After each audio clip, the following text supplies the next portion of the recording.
لسم سپارہ شپاڑسم رکو سورہ توبہ لسم رکو لسم سپارہ شپاڑسم رکو سورہ توبہ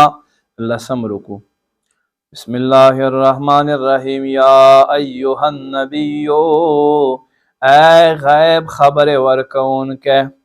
جاہد الکفارا جہاد کوا کافرانو سر والمنافقین و منافقانو سر وغلظ علیہم او دوی باندې سختی کوي و ماواهم جهنم او د دوی ځای جهنم دی و بئس المصير او څومره بد ځای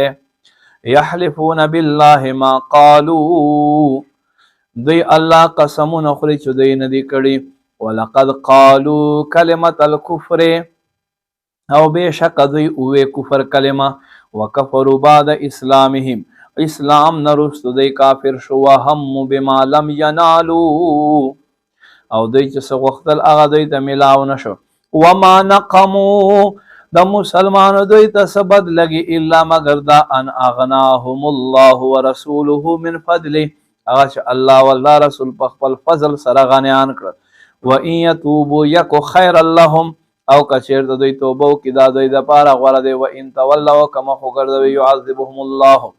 الله به دوی ته عذاب ورسکي عذابا علیما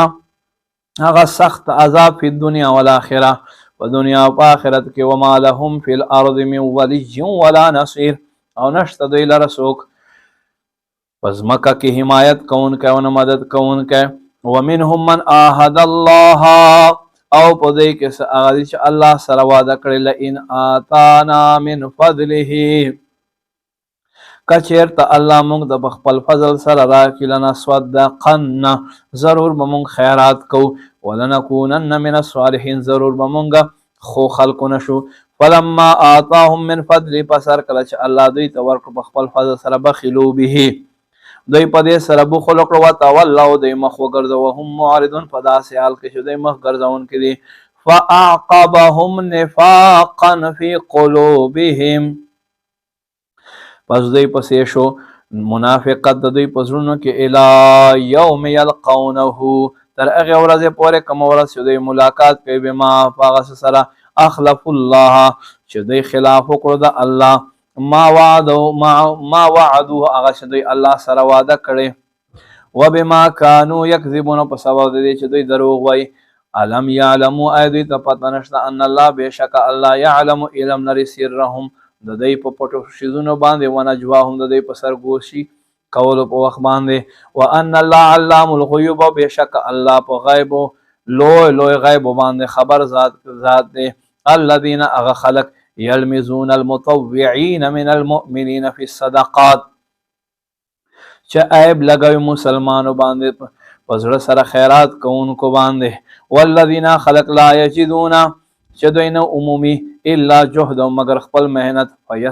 فیسخرون منهم دوی هغوی پورې خندا کوي سخر الله منهم الله به دوی ته د خندا جواب ورکوي ولهم عذاب علیم او دوی دپاره درد عذاب دی استغفر لهم او لا تستغفر لهم اے محبوبه که ته دوی دپاره بخنه وغواړې او که ونه غواړې ان تستغفر لهم 70 مره کته چیرته دوی دپاره اویا ځله معافي طلب کې فلن یغفر الله لهم بیا هم الله هرگز دوی ته بخنه نه کوي ذالک دا بخنه نه کول بانهم په دې سبب سره بېشکه دوی کفر وکړو بالله الله سره ورسول الله رسول منکر شو والله لا يهدي القوم الفاسقين الله فاسقانو تلار نخائی